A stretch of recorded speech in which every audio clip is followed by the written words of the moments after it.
This is Short-Term Rental Management, the show that is all about short-term rental property management with your host, yours truly, Luke Carl. We did it. We have arrived. It is great to be here. Success. It's success. A new episode of Short-Term Rental Management. It is a wonderful day. Got a great co-host. But before we dive in, a word from this week's sponsor, which I'm pretty sure is probably the same as last week's sponsor, but here we go. This episode of the Short Term Show is brought to you by the Short Term Shop.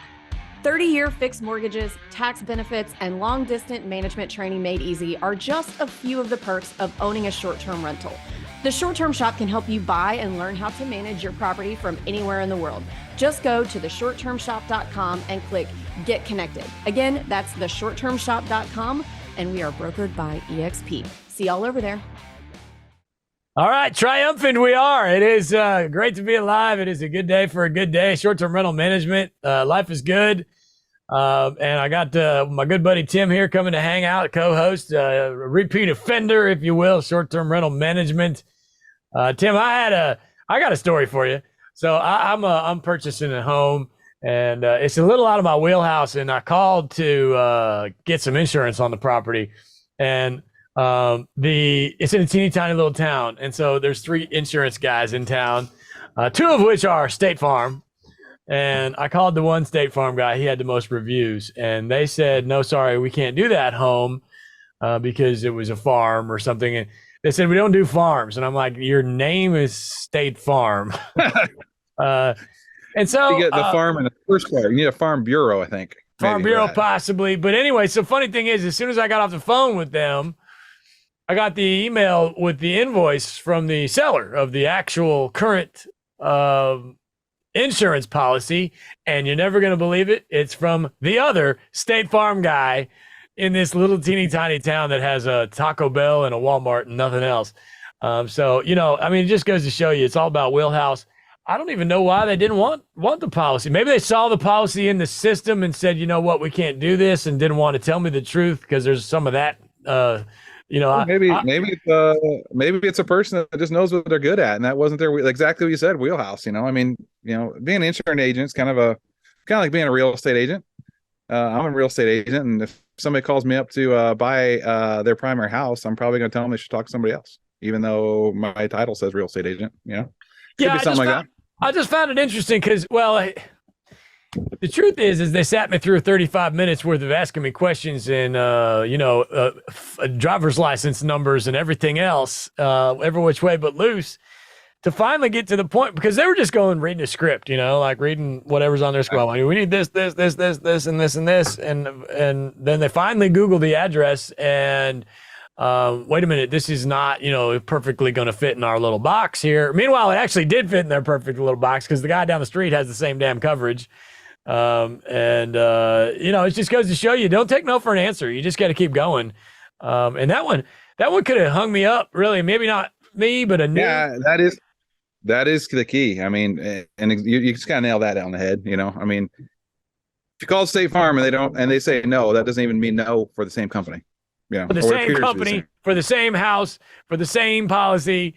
Right. It's just, you just never know, And so if you make one phone call and you get defeated, yeah, you didn't try hard enough. It's pretty much as simple as that. Banks are the same way.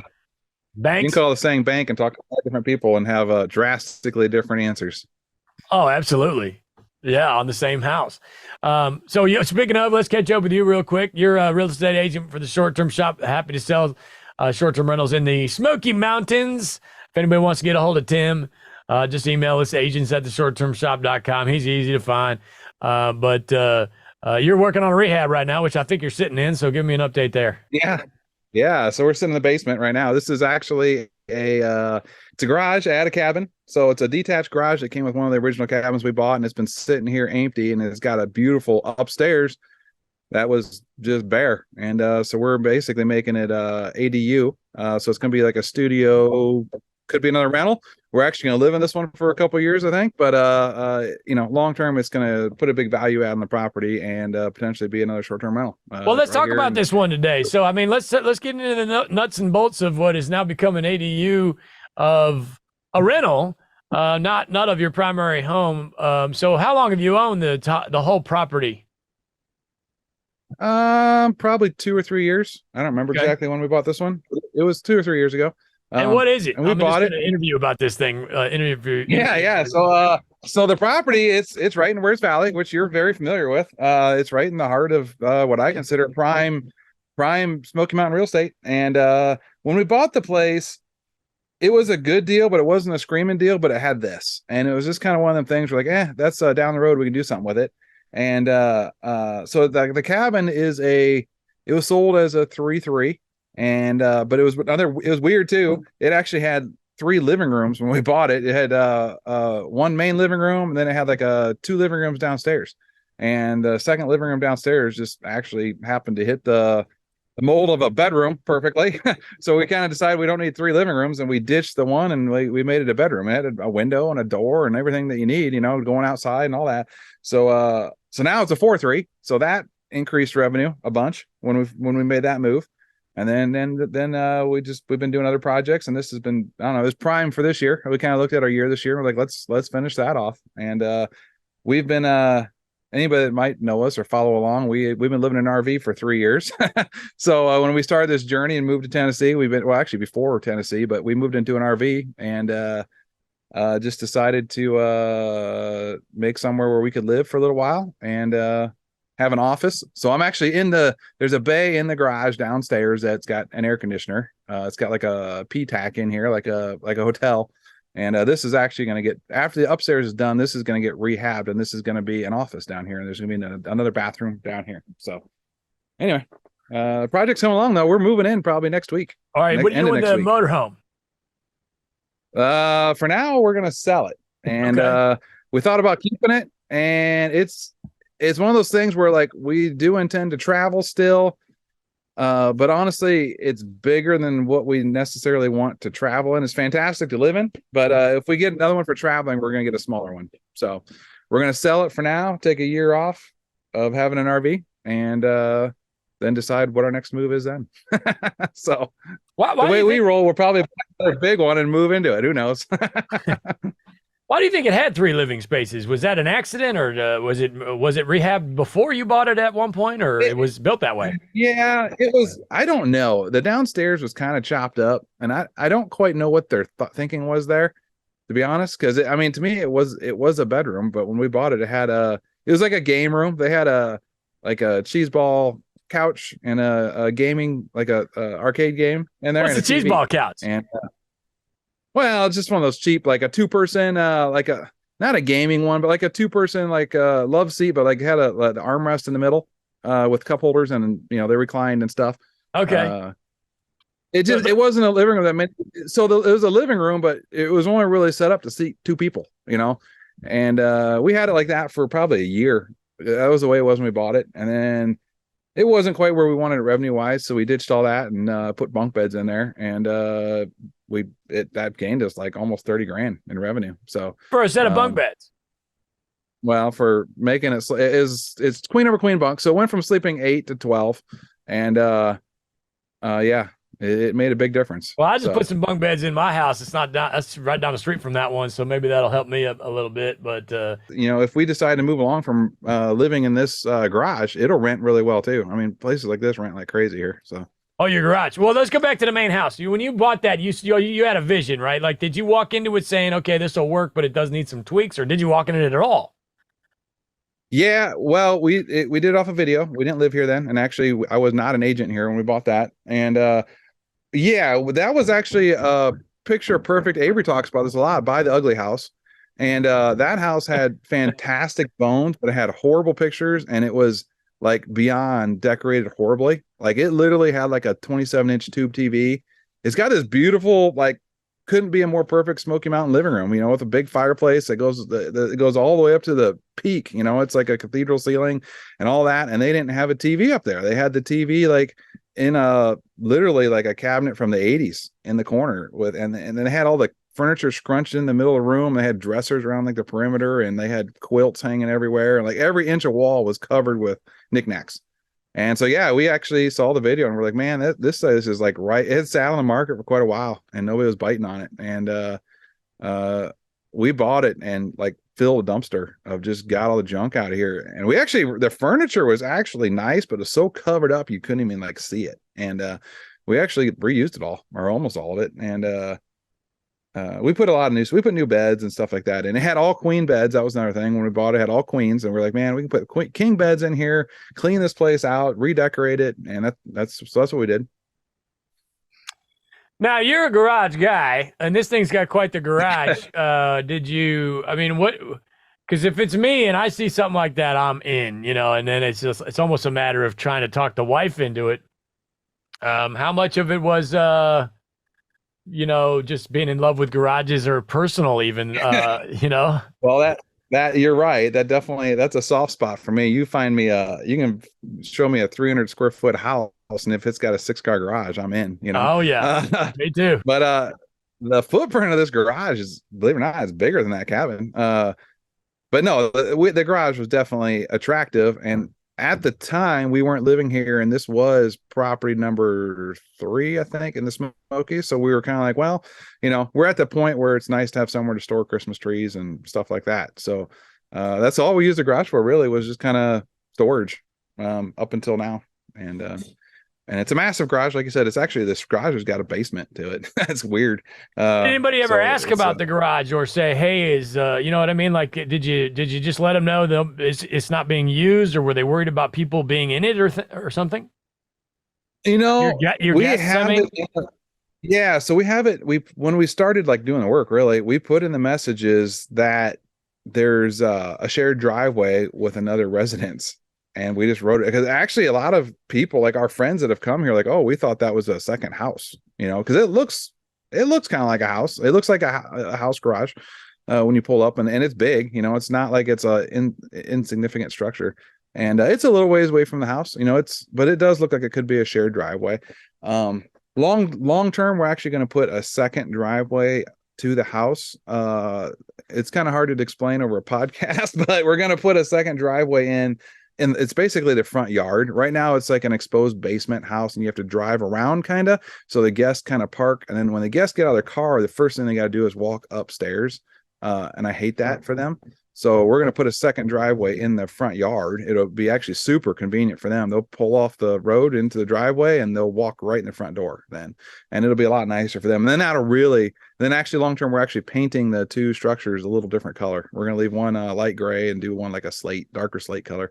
And different roofs and stuff. So it's going to really look like 2 different things when we're done. So will it eventually become a rental, the new garage, or you don't have play? I mean, again, you're sort of a free thinking, kind of freewheeling kind of guy. Yeah, I'd say we're doing the build out like it will. We're instead of doing it like exactly the way we would want like our forever home, we're building it like a prime rental, and which we like to, that's style we like. But we're, it's all tongue and groove and all wood and all, it's going to be all like a perfect Smoky Mountain rental, so it's going to, yes, I say yes, at some point it'll be a rental. I don't know if that's 2 years away or 10 years away, but it's definitely getting built out, thinking that through. So, well, you're getting to the point now where it seems like every time I see you on Zoom, you have a different remodel situation going on behind you.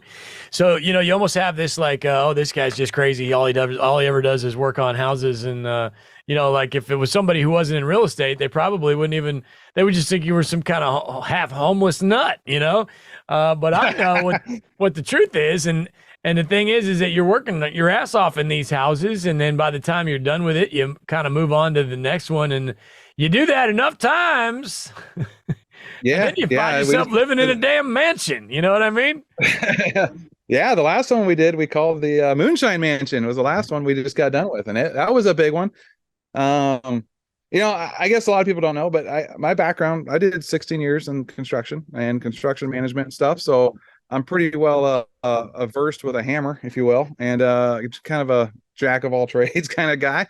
And then I have a pretty strong business background too, so I enjoy it. To me, I was in corporate America for 10, 15 years after the construction world, and it's a nice homecoming to swinging hammers, and I have fun with it, and it's a good mix of stuff. But anyway, yeah, back to what you said. It's the value adds real. I mean, it's the last place we did, we kind of did the classic. We bought it for X amount and put a little money into it, and it's worth a lot more now. And it's the place is rocking. The big one. It's a 6-bedroom we did last year. So And the main home next door, how much work was involved there, and how much time did it take? Really, when we bought it, it's phases. Not a lot of work, really. I mean, honestly, we haven't changed any of the bones. It was like I mean, you've done it. You've done a setup party, where you pack your truck full of crap and you drive across the country, and you work nonstop for 3 days, and that's what it was. The initial. That was the initial. Like at that point, we had some infrastructure here, as far as cleaners and junk people we could call. So like we called them ahead of time. Say, hey, we're coming this weekend. We need you to continually empty the front porch.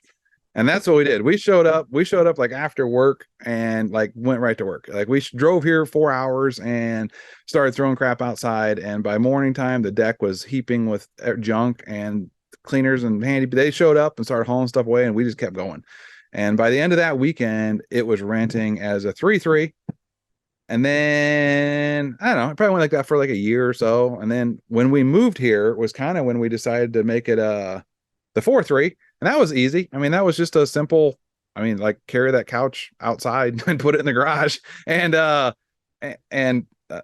called the bunk bed place up and have them bring some bunk beds and set them up, so that was pretty easy. So there hasn't really been any kind of like backbreaking, we've changed out the beds, and that was, again, we've usually just call people to do that. Here it's so easy to, you can call any furniture store here and they'll come switch out a bed for you. So yeah, and then it's still got some little stuff we're going to do, the bathrooms are on our list for this winter for that place. So we're going to, but it's simple. It's countertops and stuff, it doesn't need anything hardcore. It just needs freshened up, new countertops, new sinks, just little stuff. And then, appliances, it's still got, you're gonna yell at me for this, I still got a white refrigerator in there. So that's gonna get ditched here shortly. Actually we're getting appliances for the upstairs here in the same swoop. We're gonna get new appliances for there, and then the white refrigerator is gonna go in my office here. So we don't want white appliances if the guests can touch it. It needs to be nice. Otherwise you're going to get yourself in trouble. Now, that being said, hey, there's different situations where that's totally fine. Like if you can't afford a new fridge, totally get that. Or if you're super busy and don't really want to deal with it right now and you can get to it later, but at some point you probably want to have a nicer fridge. I know it's one of those things that's hurting us a little bit, and we're going to fix it. We've been doing other stuff. We've been doing some massive projects on our cabins, and this one is renting pretty well. So it was one of those things where, we'd always like more revenue, but it's been cranking right along. So we didn't mess with it last year. Yeah, I'd say it's a very little bit. I don't think it's a huge thing. I mean, honestly, to me, the bigger part there is that it's a white fridge, meaning it probably came with the property and it's used, and Lord knows how used it is. And so, when I see those white fridges in the Smokies, I'm like, that fridge is old and gross, and it's not going to get as good reviews because it seems like every single thing out there until like 3 years ago was white everything. And this one was actually new when we bought it, and so it's not gross, but it is. I don't know. I'm not a fan of white fridges in general. I don't really like them anywhere, but it just is what it is. It'll get changed here in the next couple months.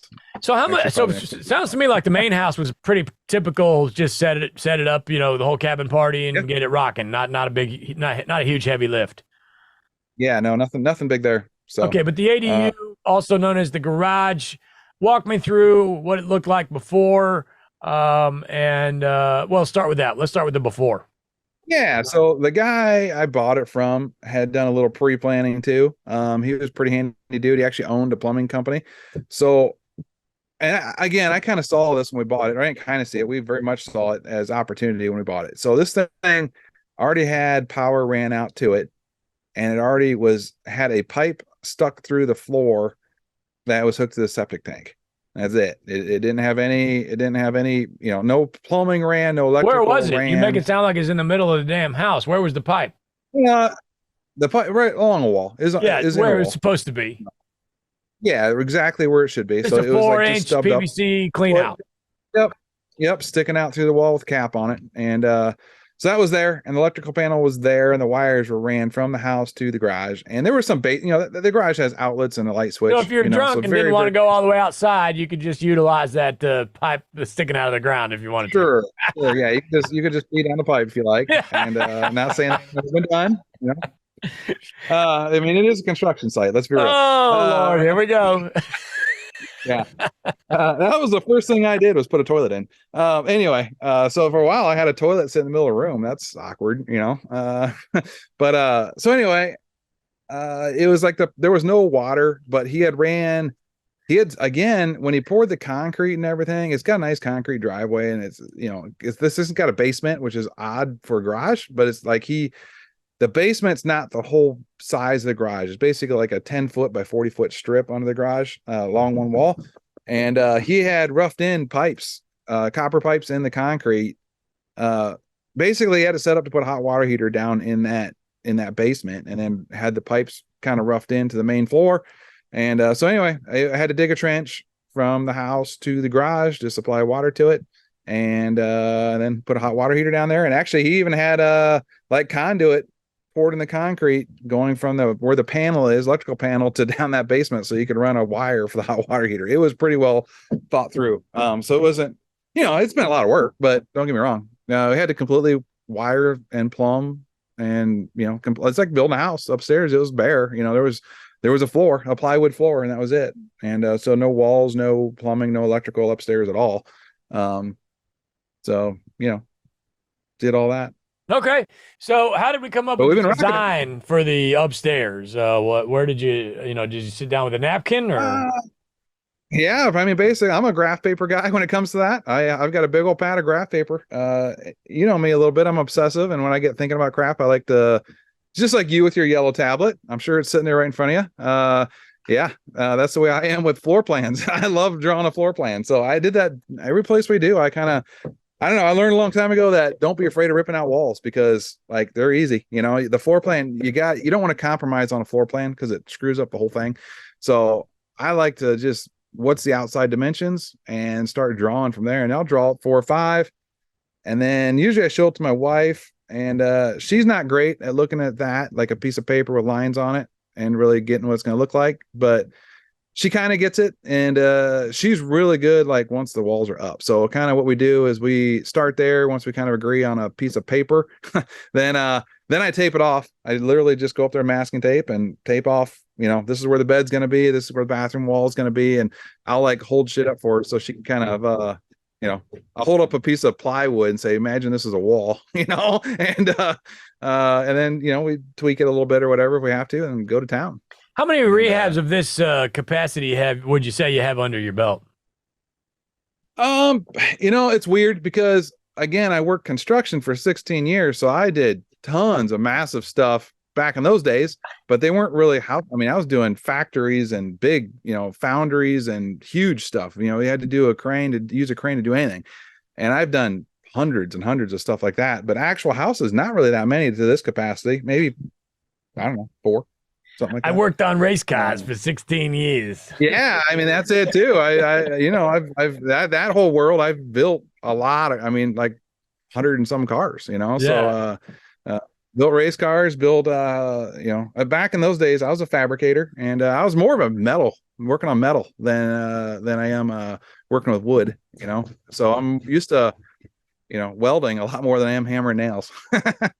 But so it would drive me nuts with the design of the property, because I would it's weird because I ride a Harley, but at the same time I'm like super worried that something's going to go wrong with this scenario that you're talking about right now. Like if I was in charge of, and I've been to this space, I did my homework and came and checked it out before we came and talked about it here. But to me, it's a fairly decent size. How many square feet is it, the upstairs? About 700. Okay, so to me, you got 700 square feet of mistakes that you could make. So I would drive myself insane with where to put the bathroom, where to put the kitchen, where to put, and then make sure that it all flows together. I mean, you remember that rehab I had with that green kitchen with the washer and dryer. Yeah. What was your mental process here? And did you drive yourself nuts? And how long did it take? Um, you know, so yeah, I do drive myself nuts, but that's kind of the way I operate. Uh, Again, some of it's, I guess I can chalk some of it up to experience. The mechanicals and stuff, I know enough how things work that, you can do anything, but, to do it effectively, it's always a balance of like, what's the most effective way of doing it, something, and what's the most, aesthetically pleasing, because you want the aesthetics have to be good, to even live in it, let alone rent it. And, so you want the flow and the aesthetics to be good. And then, the mechanicals, it's kind of hand in hand. I mean, the process, again, it goes back to like that whole graph paper thing. I had the bathroom in like 3 different places, and I knew the most ideal for where that pipe came through the wall downstairs, but I also wanted to make sure that like, I'm not just putting the toilet right there because it's right above that pipe, it's like, the whole thing works. But again, it just goes back to drawing it out. And how long did it take? I had all the floor plans drawn up in like a day. I mean, from start to finish, we're like a month and a half into this thing, and it's going pretty quick. Yeah, I'm always concerned that like, you put the whole thing together and then all of a sudden you go in there and start using it in a damn microwave, opens the wrong way and bangs into the fridge. And I mean, yeah, there is a lot of planning like that. And again, I don't know. It's just with having, going back to being a real estate agent, I walk in a lot of houses. I've walked through hundreds of cabins, and I know what works and what doesn't work and what's annoying. It always made one of my biggest things with all these cabins up here is I don't know who lays out the electrical, but light switches never make any sense. Where the light switches are. It's like you got to walk across 6 rooms to turn the light switch on the room you're in. Right? Not. I'm exaggerating there, but I'm sure you've got cabins where this light switches are like, why is that there? And so I think about all that and then you got to know that like when you're doing something like this, anytime you put a wall up, you got to think about electrical and plumbing and needs to run through that wall. And what makes it, I like where this thing, I said, right when you get to the top of the stairs, there's a wall like running kind of this way. And that's the first thing your hand hits, that wall. And I got like switches on both sides of it. One's for the bedroom, one's for the kitchen and dining room. And I always lay out all the switches like in order, so that when you're turning things on, it's like down the row, like the closest switch to you is the light closest to you and stuff. I don't know. I got little stuff that I like, for the way we live and what we've, again, just been through a lot of houses, I guess. So yeah, sometimes my houses, the lights, especially in that area, are so like why did you put this here? Sometimes you almost think, should I put a label on it? Should I get a label, make it a label baby junior or whatever, and put a label on there? And I think the answer, again, somebody out there, somebody's going to criticize me for this. I think the answer is no. I think that cheapens things a little bit. And it's, I mean, if it's something horrible where it's like over and over, okay, we'll put a label on it. But put a label on the light switches, man, I don't know. That's a little cheesy to me. I'm sorry. You're stepping on my wife's toes. You're stepping on my wife's toes. No, I'm interrupting you. She's got labels on our light switches. Oh, she does? On some of the cat, not all of them, but we have a couple that are just like weird, like the dining room light is behind the couch, and stuff like that. So yeah, she's got a light switch or labels on some of them that are weird like that. So are these rentals or in the one you live in? Yeah. No, rentals. Yeah, because if you live in it, you get used to it. Here's the problem. These folks come in from Ohio or whatever, and they're half drunk, and they're trying to turn the light on, and then they're annoyed with your house. It could be the most beautiful, cleanest house on the planet, and they're trying to they can't figure out a light switch, and then all of a sudden, boom, your credibility and your star rating goes down, It goes back to the whole upstream thing. We've actually had people message us that the light doesn't work, and it's because they couldn't find the switch, It's broken. The light works. Yeah, the light in the kitchen does not come on no matter what. We tried every switch in the house, and they tried every switch in the house except the one that actually turns it on. Which makes me nervous to have a garbage disposal, because they flip that one at the wrong time, and it's bad for multiple reasons. Man. Yeah. When somebody's hands down in there, that's not good. Oh, that's not good. Well, I mean, hopefully that's not happening. But why did you have garbage disposals in your short terms or no? No. Yeah, nope. I've got a couple of them that were there already. And I left them, but yeah, I prefer not to have them. Yeah, I don't know. those things are gnarly, I mean, Well, it sucks because you're renting, in most cases, or at least in our cases, and I know in your case, in my case, we're renting a pretty nice house, and it's not like, some $800 a month long-term rental, which is great too. You got to make those nice too. I didn't mean to give that impression, but if you're renting this thing for maybe half of that a night, $400 a night, if I'm on vacation, I kind of expect to have a damn garbage disposal, but at the same time, it's such a massive liability. People are just dumb. So anyway, knock on wood, please, everybody, please be safe with these garbage disposals. Take them seriously. They are dangerous. Anyway, so how did we find folks to help you with this thing, and how much of it are you doing yourself? Let me just back up. This one I'm doing mostly by myself. I've hired some people to help. Honestly, it's the most help I've had is from my one of my buddy's kids, and he's 19 years old, and that's kind of what they're doing. They're doing a little handyman operation, and so I've just hired him to be second set of hands, and actually he's doing pretty awesome. He's kicking butt on this thing. So, but as far as like some of the other ones, it's kind of the networking thing. You meet people, and living here and being an agent has a little bit of an advantage with that, because I talk to a lot of people and run into a lot of people, and I've become a local. So and local Facebook groups, and I've actually, it's going to sound funny, but I've hired people from the parking lot of Lowe's for early in the morning. I always say that's the best way to find a contractor, no matter where you are, is go sit in Lowe's or Home Depot parking lot at 6 o'clock in the morning. And the guys and gals that are showing up there that time of day, those are the ones you want to hire.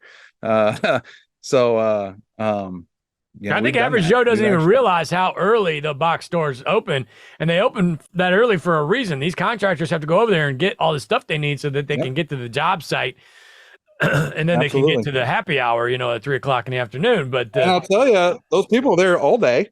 But I've found that, the contractors that are there at 10 in the morning are usually not the same caliber contractors that are there at 6 in the morning. You want to find out who's actually working and who's actually getting stuff done. You're right. You got to go when it first opens, 6 o'clock in the morning, 6:30. If they're showing up at 10, it's either because they're forgetting stuff and they had to go back, which, that happens. That happens to all of us. So I don't want to, or that's just when they get out of bed. And I don't mean to be rude, but I want the dude that gets out of bed at 4 or 5 and is at the store at 6 getting their stuff for the day. Hey, you got to go. So. You got to knock off a little at 3 o'clock. 4 o'clock, no problem. But dude, 2 o'clock even. I would rather have that dude that goes home a little early and gets up a little earlier, because you're right. But we're also, again, we're early morning people, both of us. So, not to say that you can't crush it if you're not waking up early, but I relate to it more.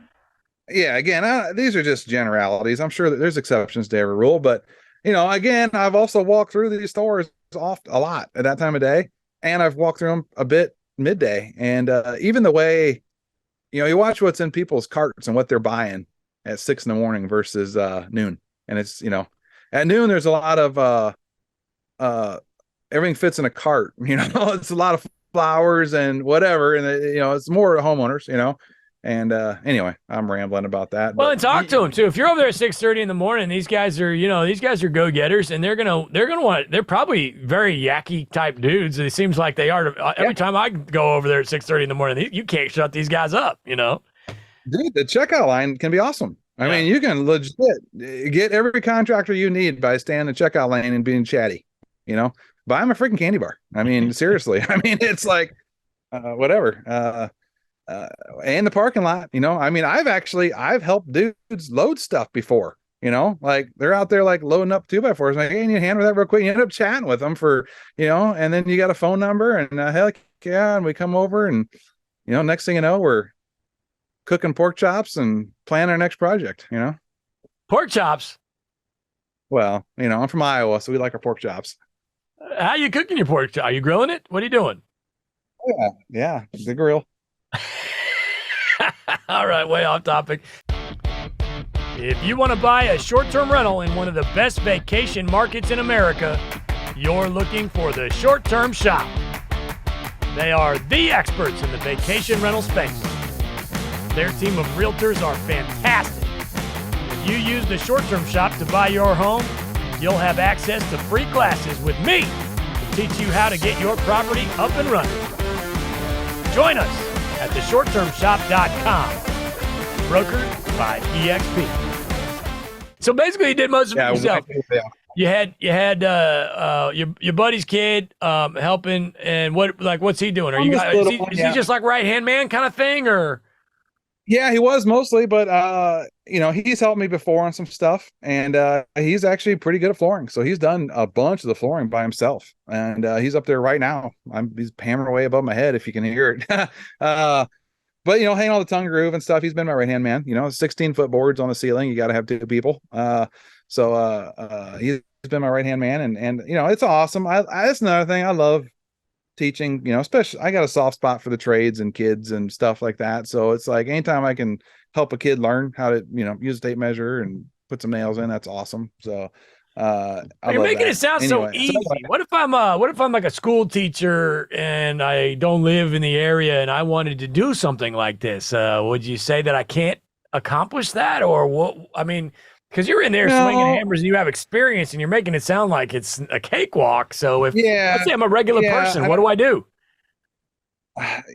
I'd say it's like anything else. It's a skill. And a lot of times I see a lot of people take for granted is like the project management and vision part of it is not necessarily a contractor. Everybody thinks, I'm going to hire a contractor and they're going to take care of that part. A lot of contractors, even good ones, they aren't necessarily going to have the vision that you're looking for.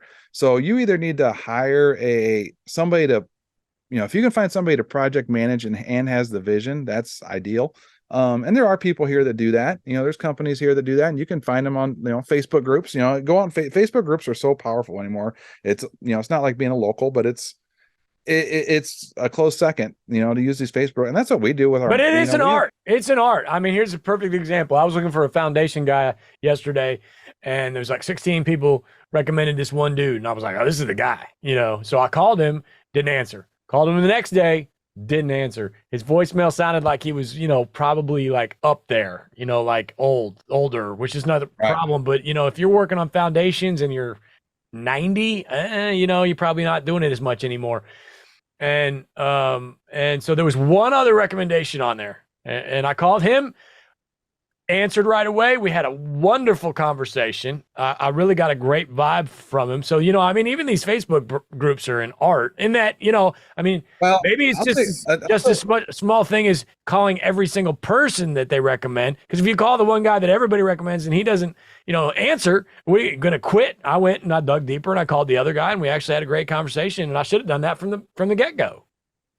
So social media, that's another thing, is a lot of contractors are not social media people. And that's we're in a very weird time with that, because you and I have talked about this a little bit offline, but you can, if you're an HVAC guy and you walk around doing Instagram reels of putting in an air conditioner, to most other construction people, that's weird. But that's in the towns that we're doing business in, to me, that's what you got to do. And I've actually been talking to this kid that's helped me. He's not hardly on social media. He's 19 years old and he's not on social media hardly at all. If you wanted to find him, you won't. And I think there's a lot of contractors like, and that's tough. And it is an art being on, doing this through Facebook groups. Not saying you can't find them on Facebook, because you can. I've done it plenty. Almost every town has a Sevierville Speaks type of thing or whatever, and you can go, or Wares Valley has its own Facebook page. Gulf Shores has its own Facebook page. You can find people for sure. But then it's I found the whole thing, any kind of person you're hiring, it's a spider web, and back in the day, it used to be your cleaner was the center of that, and it still, for a lot of cases, can be. I mean, cleaners know a lot of people. If you have a good relationship with your cleaner, almost every cleaner knows at least a handyman and a hot tub guy, and then from there, the spider web starts, and then you hire. Anytime you hire somebody, I generally like to have a conversation with them, just and try and pick their brain, who else they know, because usually you got something else going on. Hey, do you know a guy that does finish work or, or whatever, and yeah, it's just a spider web, and then save them, yeah, that's the other thing is a lot of people don't save phone numbers, I know you're really good at that, but. I have to. I have no short-term memory. It's crazy. It's brutal. But I make it work. I have systems in place to account for that, and I'm very active. I have Trello, which is Monday.com. If you've heard of that, Asana, they're all the same. But I like Trello, and I literally I have it up on my screen all the time because I can't remember anything. And I write every little tiny thing down. I have Trello boards for different houses, different apartment buildings, different towns. If a stranger were to look at my Trello or my Monday.com, whatever you want to call it, I used, like I said, it would be like, what is this? Like, we wouldn't even know what you're looking at. But for me, it makes absolute perfect sense because, again, I have no short-term memory. I mean, it's not like a thing, but it's really bad short-term memory, probably too much partying in my 20s, I guess, and maybe 30s. But I feel like I could decipher it. I kind of want a shot. It's a spider web. That's what made me think of it. If you see my Trello, it literally looks like a freaking spider web of like names and phone numbers and dates and places. And it just keeps me... Because I know here's why I make it work for me. Again, this isn't a memory podcast, but when something passes through my brain, I have something that's triggered that says you have to remember this. This will come up again. Okay, so that's when I go to Trello and I put it on there. It's like a big filing cabinet basically, but it's digital. It's like digital Post-it notes. And if I don't do that, it's gone forever. I will spend 20 minutes trying to find that phone number and probably not find it, because I can't remember even who it was or where it came from or who I'm even calling. It's ridiculous. Now, my wife, on the other hand, remembers what color her shoes were when on a Tuesday in 2003. It's crazy, but anyway. I use Microsoft Planner, which is very similar to Trello. Same kind of structure, and then I actually just use Notes a lot, Apple Notes. But back to, you said, what about a school teacher? What if a school teacher wants to do something? I and we kind of touched on it. It's an art, but it's also a skill set. I think it's just a skill set that anybody can get. If you want to get good at anything, the way I do it is by doing it, and I'd say start small. Don't start on a 6-bedroom that you're going to gut down to the walls. Start on like remodel a room. I mean, and I'm a big end in mind guy. You asked me how I do this, and I said graph paper and whatever. I like to know what the finished product's going to look like before I start, and parts of that are stay in my head. I'm not a good enough drawer. I don't know if that's the right word to put it all on paper, artist. But I'm a good. Yeah, artist. There you go. I'm not talented like that to put it all that like hardcore on paper, but I do draw things to scale on graph paper, and once I do that, I can pretty much see the end product in my head, and as long as I can see it for the most part, then I've got the end in mind. And once I have the end in mind, then it goes to starting to do, and I take that graph paper and I kind of do it in layers. This is old school as it gets. This is pre-CAD, but I take it and I have my floor plan, and then I trace my floor plan, and I do an electrical one where I like kind of lay out where my switches are all going to go for my wire runs. I do the same thing for the plumbing, and then blah, blah, blah, and down to where the beds and stuff go. And the beds are actually, I put the beds in the first one, when I do a floor plan, it's got beds and the islands and a couch and all the basic stuff in it. But anyway, end in mind, I think, again, if you're going to start on this, start by my recommendation, start doing a room, and then because then you can learn all the basics. You got to learn a vision. You got to learn some project management. You got to learn how to hire contractors, and then you got to manage it. A lot of people, again, they think when you hire a contractor, then that's just like start to finish, and it's not. It's you have to articulate the vision to the contractor, and a good contractor can help with that. I'm not saying no contractors have any vision, but if you want to look like what you want to look like, then you got to articulate that in a good enough way. And then a contractor is also going to tell you no sometimes, like, you can't do that because of this. I mean, it could be a load bearing wall. It could be you got a 4-inch waste pipe running through the wall, or something right here, so you can't move that around, or you're gonna have to do a massive plumbing project to do that, stuff like that. It's just a little back and forth. So anyway, just like anything else, it's a skill you can build and practice at it. So just like playing the drums. But how do I? Well, please. How do again, I'm a school teacher. I don't have time for all this. Like, is this a pipe dream for somebody that has a full-time job and is out of town, or can it be done? It can be done. Again, we all have the same 24 hours. So, it's not easy. I mean, you have to make the time, and it goes back to, you can do a lot between 4 a.m. and 8 a.m. And whether you're whatever you're doing, it may take you longer as a school teacher. It may take a little bit of practice. It may take a couple shots and a little bit of failure. But again, that's, in my opinion, the best way to learn. I mean, if you keep pushing forward through all that, you can become great at anything. Yeah, I was going to say, back to the microwave not opening. Yeah, at a certain point, you just got to get in there and get the stuff going, and then whoops, because something like that scenario. I mean, you just all you got to do is go get another microwave that opens the other way, or whatever it is. Then you're stuck selling a market. Then you're stuck selling a microwave on Marketplace or something, and that happens. Trying to think what I bought wrong recently, but I'm sure there was something. Did you buy the house knowing that you were going to turn this garage into I mean, you know what I mean? Yeah, it's funny. My wife and I she wanted to do it kind of from the get-go. And I was against it. I don't even really know why now. We bought the house knowing this garage was an opportunity for sure, like 100%, but we didn't know what. Like, we didn't have a plan at that point. We just knew like that's some kind of value add down the road. And we bought it and focused on getting it renting. And then I don't know, there was a point probably a year and a half ago, it feels like, she wanted to move in here, and I didn't want to. I don't really know why. I don't remember. And she's going to hear this at some point and get mad at me. But at some point this year, I was like, hey, let's what do you think about redoing that garage and moving into it? Like, it was my idea. And she's like, I said that a year and a half ago.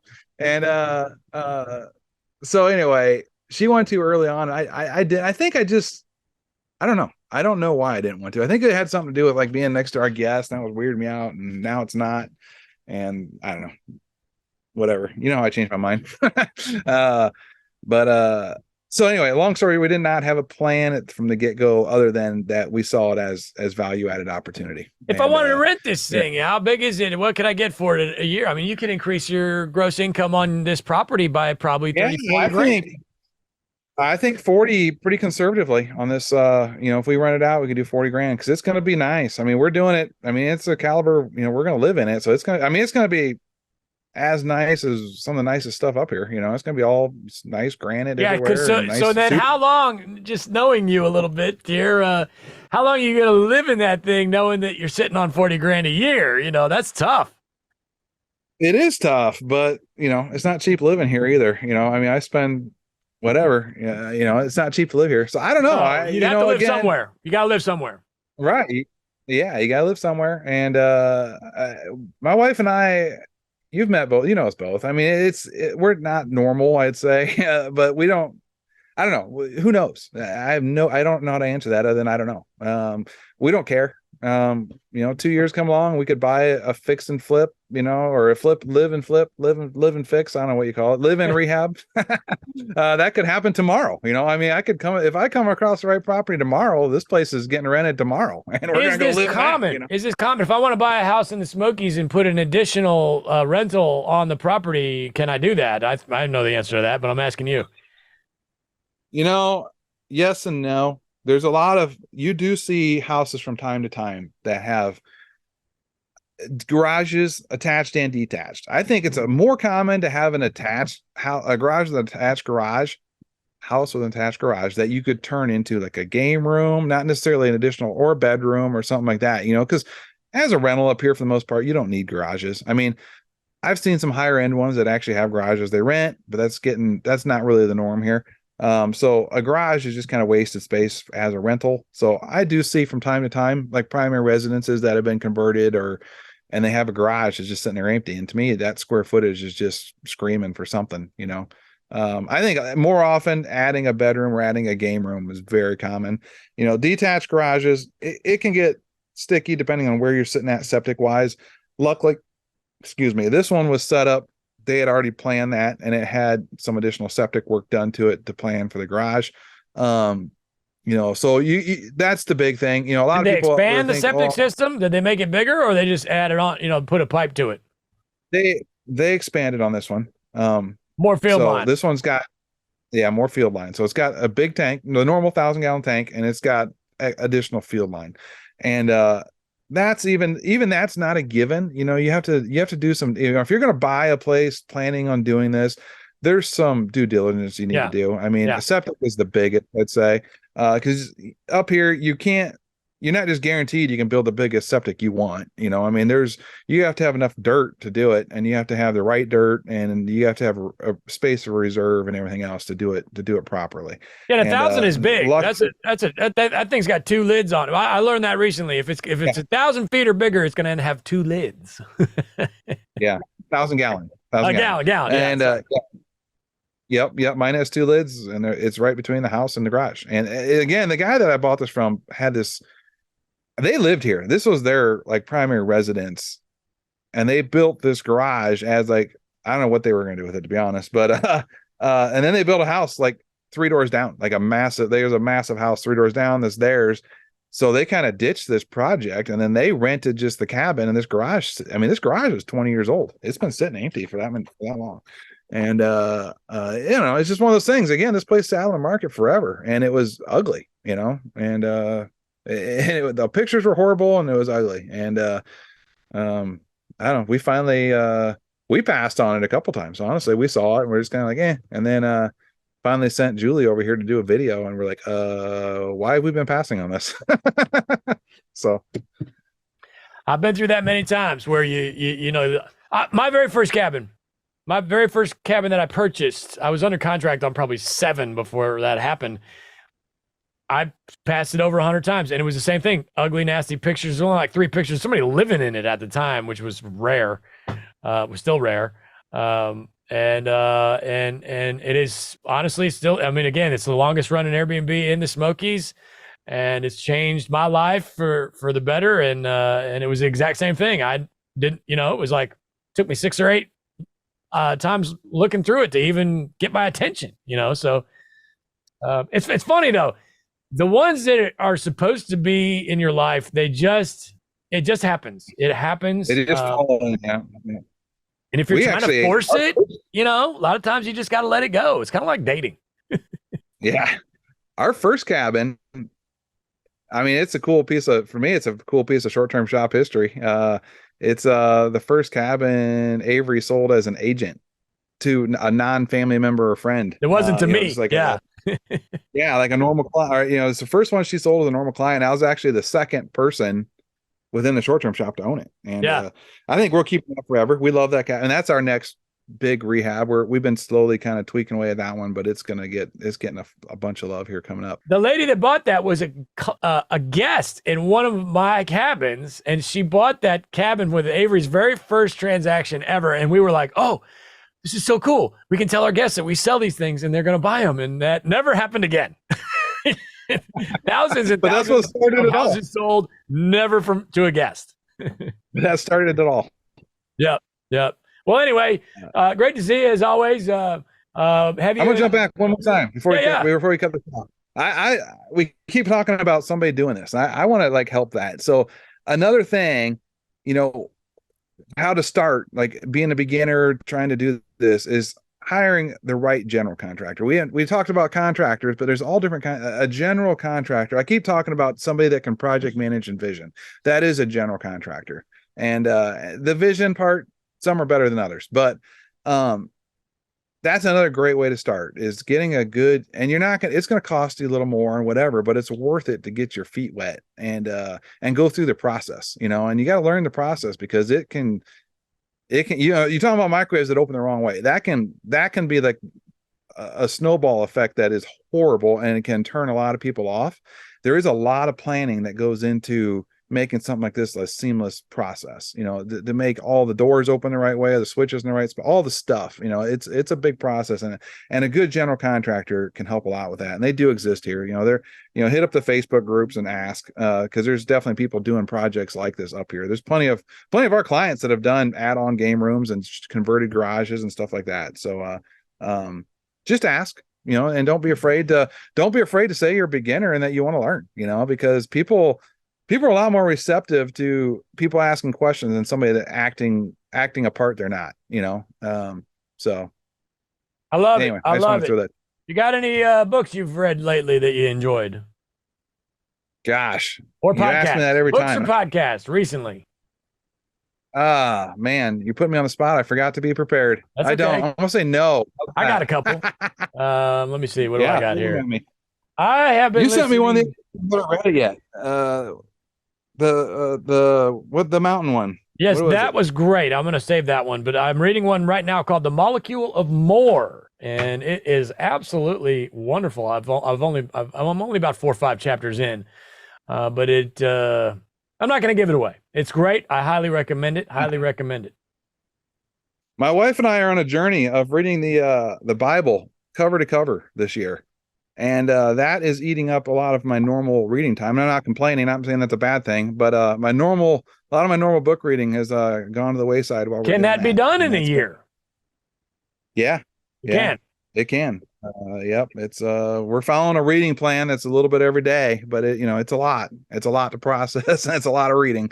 Bravo. But we're on doing that this year. So anytime you ask me that this year, odds are, I'm any other reading I'm doing is intertwined with that. So okay, that's wonderful. That's wonderful. I'm going to leave everybody with a quote from Ryan Holiday. Speaking of books, this moment is not my life. It is a moment in my life. I heard that the other day, and I just fell in love with it. So with that, I love you. Thank you, Tim.